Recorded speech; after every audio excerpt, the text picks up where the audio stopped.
ఒక భాగాన్ని మనం చూస్తూ వచ్చినట్లయితే అతడు గొప్ప సైన్యాన్ని సమకూర్చుకొని మరి దక్షిణ దేశపు రాజుతో యుద్ధం చేయుటకు తన బలాన్ని సిద్ధపరిచి తన మనస్సును రేపుకొను గనుక దక్షిణ దేశపు రాజు గొప్ప సైన్యమును సమకూర్చుకొని మహాబలము గలవాడే యుద్ధమునకు సిద్ధపడును. గమనించినట్లయితే ఈ ఉత్తర దేశపు రాజుకి దక్షిణ దేశపు రాజుకి వీరిద్దరి మధ్య ఒకరికొకరు ఎట్లా ఉంటున్నారు, వారి బలాబలాలను ఎట్లా మరి పెంచుకుంటా ఒకరి మీద ఒకరు జయం పొందటానికి ఎలాంటి ప్రయత్నాలు చేస్తున్నారు, ఆ విషయాలని మనం గత కొన్ని దినాలుగా మనం చూస్తూ ఉంటున్నాం. గమనించినట్లయితే ఆ రీతిగా ఇప్పుడు ఈ దక్షిణ దేశపు రాజు యుద్ధం చేయటానికి తన బలాన్ని సిద్ధపరుచుకున్నాడు, తన మనసును రేపుకుంటూ వస్తున్నాడు. బలాన్ని సిద్ధపరచుకోవటం అంటే దుష్టుడు అపవాది యొక్క బలము పెంపొందించుకొని అంతకంతకీ పెంపొందించుకొని అంటే బలోపేతం చేసుకొని తను తాను బలోపేతం చేసుకొని తన మనస్సును రేపుకొని దేవుని మీద తిరుగుబాటు చేసి దేవునికి వ్యతిరేకంగా దేవుని దృష్టికి విరోధమైనటువంటి కార్యాలను చేయటానికి ఆ రీతిగా సిద్ధపాటు అనేది కనిపిస్తుంది ఇక్కడ. కనుక ఈ దక్షిణ దేశపు రాజు ఓటమి పాలైపోయిన దక్షిణ దేశపు రాజు మళ్ళీ తిరిగి ఇప్పుడు బలాన్ని గుంజుకుంటున్నాడు, మళ్ళీ తన సైన్యాన్ని సమకూర్చుకుంటున్నాడు, తన మనసును రేపుకుంటున్నాడు, మహాబలము గలవాడ యుద్ధంలో సిద్ధపడుతున్నాడు. అతడు దక్షిణ దేశపు రాజునకు విరోధి అయిన ఉపాయములు చేయి ఉద్దేశించుచున్నందున ఉపాయాలు చేస్తున్నాడు. ఆ రాజు నిలవలేకపోతున్నాడు. చూడండి, ఎన్నో ఉపాయాలు, అపవాది ఎన్నో రకాల ఉపాయాలు మన మీద పన్నాగాలు ఉపాయాలు ఎన్నో ఉన్నాయి. మనకెట్లా అయితే ఉపాయాలు ఉన్నాయో దుష్టుడికి కూడా ఉపాయాలు ఉన్నాయి. నిన్ను పడగొట్టడానికి, నీవు ఆత్మీయంగా నిలవబడకుండా చేయటానికి, నీ యొక్క పరిశుద్ధ జీవితాన్ని పాడు చేయటానికి, అలాగే నువ్వు విశ్వాస జీవితంలో బలంగా ఉండకుండా బలహీనపరచడానికి దుష్టుడు నీ మీద అనేక రీతులుగా నీ మీద పనిచేస్తూ ఉంటాడు. కనుక అలాంటి రీతిగా దుష్టుడు అపవాది నీ మీద పనిచేస్తున్నప్పుడు ఆ యొక్క అపవాది యొక్క అనుభవాన్ని ఏంటంటే మనసును రేపుకుంటుంది, బలాన్ని పెంపొందించుకుంటుంది, ఉపాయాలు అనేకమైన ఉపాయాలని, విరోధమైన ఉపాయాలని ఆలోచిస్తుంది. ఈరోజు లోకంలో కూడా మనము పాపము చేయుటకు అవకాశం ఇచ్చినప్పుడు, చెడు మార్గాల్లో మనం వెళ్తున్నప్పుడు మనలో ఈ అనుభవాలన్నీ ఉంటాయి. మనసును రేపుకుంటాం, సొంత బలాన్ని ఆధారం చేసుకుంటాం, ఆ బలంతో ఏదో చేద్దాం అనుకుంటాం, అలాగే మనసును రేపుకుంటా ఉంటాం. రేపుకొని ఉపాయాలు కొనుక్తుంటాం, ఎన్నో ఉపాయాలు. ఇవన్నీ కూడా దేవుని ఎదుట పనిచేయవు. ఈ ఉపాయాలు పనిచేయవు.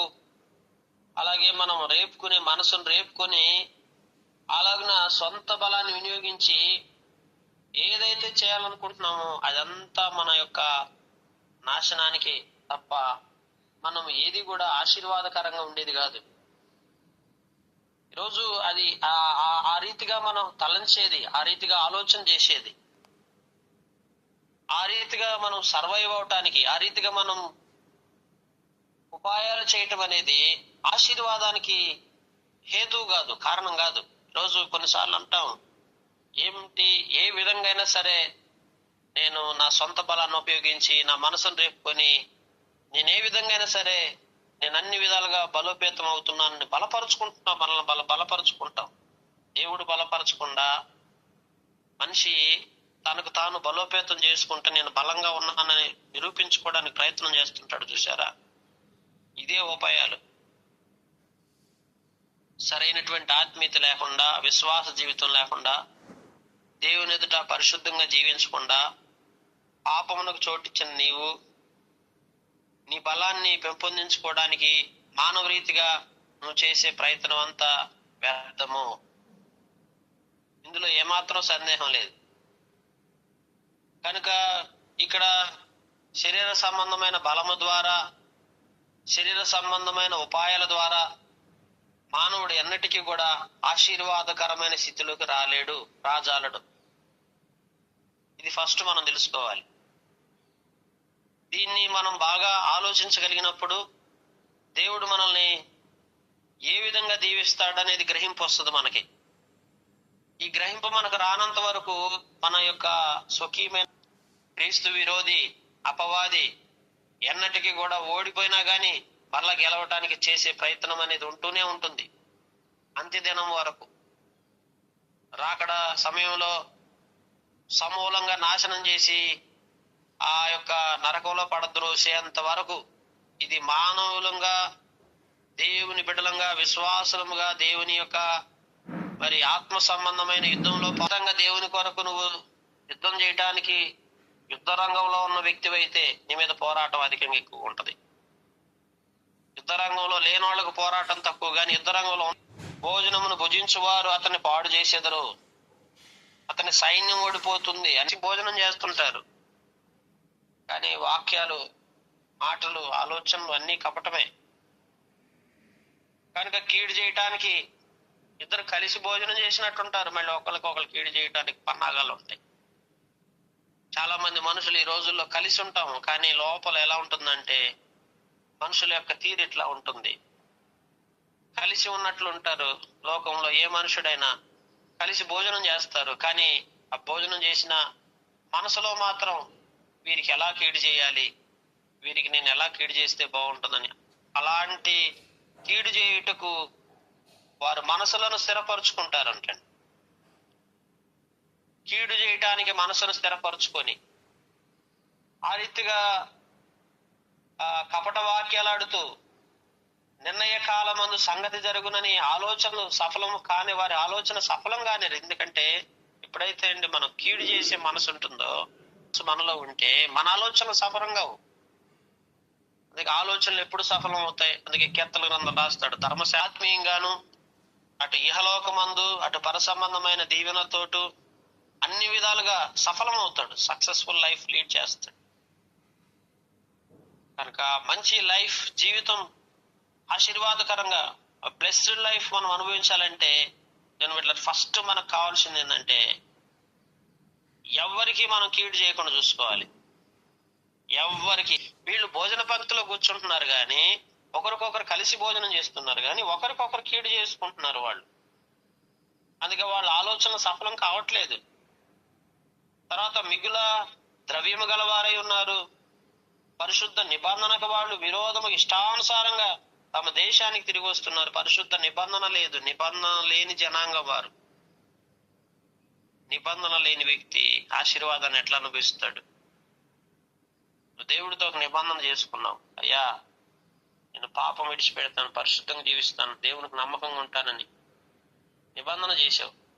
నిబంధనని విడిచిపెట్టేసేసి మన ఇష్టానుసారంగా జీవించినప్పుడు మనం ఎలాగ ఆశీర్వదించబడతాం? అందుకే ఆత్మ సంబంధంగా ఈ లోకములో మనం నిబంధనని అనుసరించినప్పుడే ఆశీర్వాదం ఉంటుంది.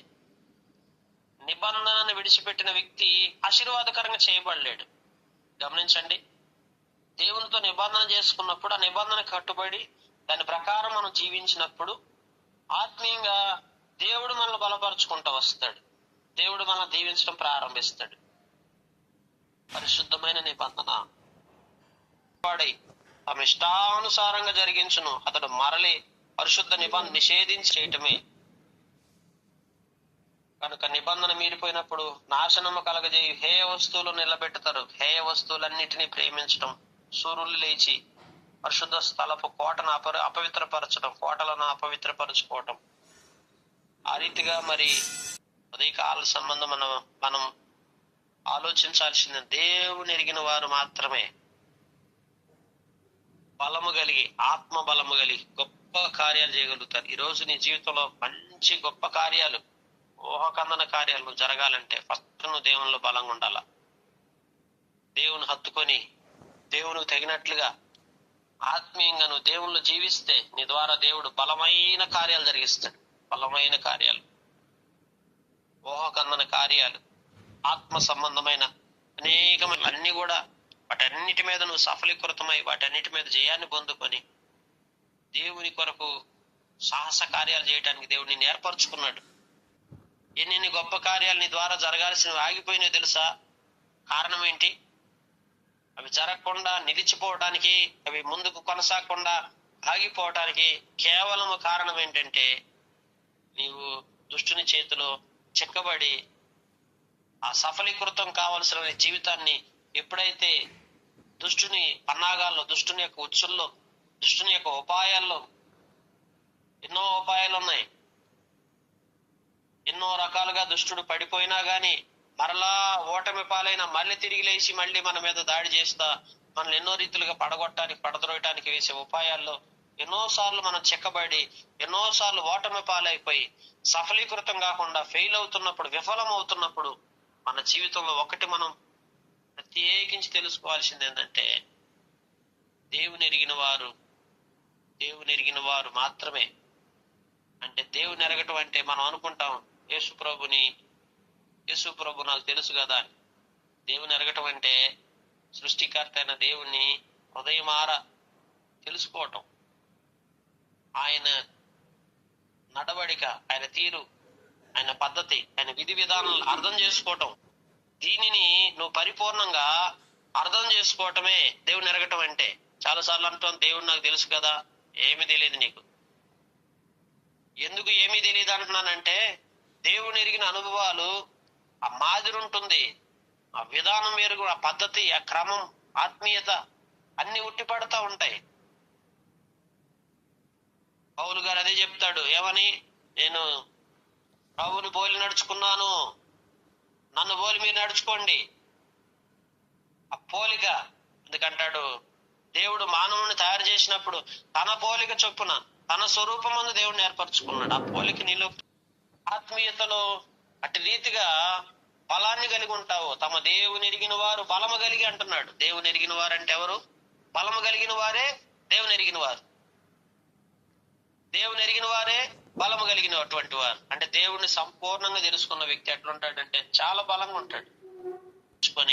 ప్రభు కొరకు ఎలా సమర్పణతో బ్రతకాలి ఇదంతా నీకు తెలుసా? అసలు చాలాసార్లు అంటాం దేవుణ్ణి ఎరిగాను అంటాం. ఏం ఎరిగావు? సమర్పణ లేదు, త్యాగం లేదు, ప్రేమ లేదు, ఆప్యాయత లేదు, అనురాగం లేదు, ఆత్మీయత లేదు, ప్రార్థన జీవితం లేదు, విశ్వాసంలో బలంగా లేవు. ఆత్మీయతలో ఉన్నత స్థితిలో ఉండాల్సిన వారు ఉన్నతంగా లేము. మాటలో మాదిరి లేదు, క్రియలలో పరిపూర్ణత లేదు, క్రియలలో లోపం, చేసే పనుల్లో సరైనటువంటి పద్ధతి లేదు, సమాధానం లేదు. ఒకరితో ఒకరు సమాధానం ఉండాల్సిన మనం సమాధానం కోల్పోతున్నాం, సంతోషం లేదు. గమనిస్తుంటున్నారా? ఇవన్నీ మనలో లేకుండా నేను దేవుడిని ఎరిగాను, యేసు ప్రభువును సొంత రక్షణ అంగీకరించానంటే అదా దేవుని ఎరగటం అంటే? దేవుని ఎరిగిన వ్యక్తిలో మాదిరి ఉంటుంది. మాటలోను క్రమమును నడుచుకునే చోట భయం కలిగి ఉంటాం. ఎక్కడ నిర్లక్ష్యంగా ఉండం, ఎట్లా పడితే అట్లా ప్రవర్తించం, ఏది పడితే అది మాట్లాడడం, ఎక్కడికి పడితే అక్కడికి వెళ్ళాం. ఇప్పుడు నువ్వు దేవుని ఎరిగినట్లు ఇవేవి నీలో లేకుండా నేను దేవుని ఎరిగాను, దేవునిలో బలంగా ఉన్నాను అంటే, ఒక వ్యక్తి దేవునిలో బలంగా ఉన్నాడంటే ఏంటంటే సాదృశ్యం, అతని ఆత్మీయత ఉట్టిపడుతుంది, నెమ్మది, సమాధానం ఉంటుంది, శాంతి ఉంటుంది, సంతోషం ఉంటుంది హృదయంలో. వాడబారని స్వాస్థ్యాన్ని అనుభవిస్తున్నట్ల ఆ పర సంబంధమైన ఆనందం ఉట్టిపడతా ఉంటది. దిగులు, విచారం, కలవరం అన్ని కొట్టివేయబడతాయి నీ మనసులో నుంచి.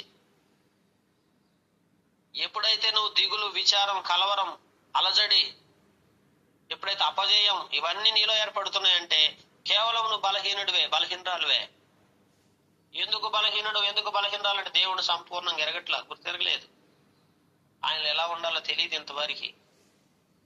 ఆత్మీయత లేదు. ఎన్నో ఉపాయాలు ఉన్నాయి. ఈ ఆత్మీయంగా దేవుణ్ణి సంపూర్ణంగా తెలుసుకునేటువంటి వ్యక్తులందరూ కూడా ఖచ్చితంగా శత్రువు చేతిలో చెక్కబడతారు. వెంటనే సులువుగా ఈజీగా పాపమునకు చోటిస్తావు, పాపపు కార్యాల్లో నిలిచి ఉంటావు, దుష్టుని చేతిలో చెక్కబడతావు, పడద్రోయబడతావు, ఆత్మీయతను కోల్పోతావు, దైవత్వాన్ని దూరం చేసుకుంటావు. ఇక గొప్ప కార్యాలు కాదు కదా, సాధారణ కార్యాలు కూడా నీ ద్వారా జరిగే ఛాన్సే లేదు. కనుక దేవుడు మనల్ని గొప్ప గొప్ప కార్యాలు చేయడానికి ఏర్పరచుకున్నాడని గుర్తెరిగి, విశ్వాసం కలిగి, ప్రార్థనా జీవితాన్ని కలిగి, సరైన భక్తి విధానాన్ని నేర్చుకొని, ఆత్మ సంబంధమైన విషయాల్లో ఎప్పుడు కూడా ఆసక్తి కనబరుస్తూ దేవుని కొరకు నమ్మకంగా మనం జీవించినప్పుడు దేవుడు మనల్ని అంతకంతకి వర్ధిల్లింపజేస్తాడు. అలాగ మనం ఉండకుండా మనం ఎప్పుడైతే బ్రతుకుతామో ఆత్మీయతను మనం దూరం చేసుకుంటాం, ప్రార్థనా జీవితాన్ని కోల్పోతాం. దేవుని కొరకు మహిమైశ్వర్యాన్ని, దేవుడిచ్చిన మహిమైశ్వర్యాన్ని అనుభవించే ఆ గొప్ప స్థాయిలోకి ఎప్పటికీ నువ్వు రాలేవు. కనుక ఉదయకాల సంబంధం, అయ్యా నేను సంపూర్ణంగా నేను తెలుసుకుంటాను, నాలో నీ బలం నింపయ్యా, నా ద్వారా గొప్ప కార్యాలు చేయటానికి నువ్వు నన్ను ఏర్పరచుకున్నావయ్యా, కనుక నా విధేయతలను, నా పొరపాట్లను క్షమించండి అన్ని ఉదయకాల సంబంధం ఒప్పుకొని దేవుణ్ణి పరిపూర్ణంగా గుర్తెరగటానికి, తెలుసుకోవడానికి ఎక్కడి నుంచైనా ప్రయత్నం చేద్దాం. చాలాసార్లు అనుకుంటాం తెలుసు తెలుసు అని, అంత ఏమీ తెలియదు. తెలిసింది చాలా తక్కువ, తెలుసుకోవాల్సింది చాలా ఉంది. ఆత్మీయ జీవితంలో గ్రహించింది చాలా తక్కువ. ముందటి అనుభవం మనం కలిగి జీవించి ఆ రీతిగా మనం ఆశీర్వాదకరంగా చేయబడలాగా దేవుడి మాటలు దీవించునుగాక.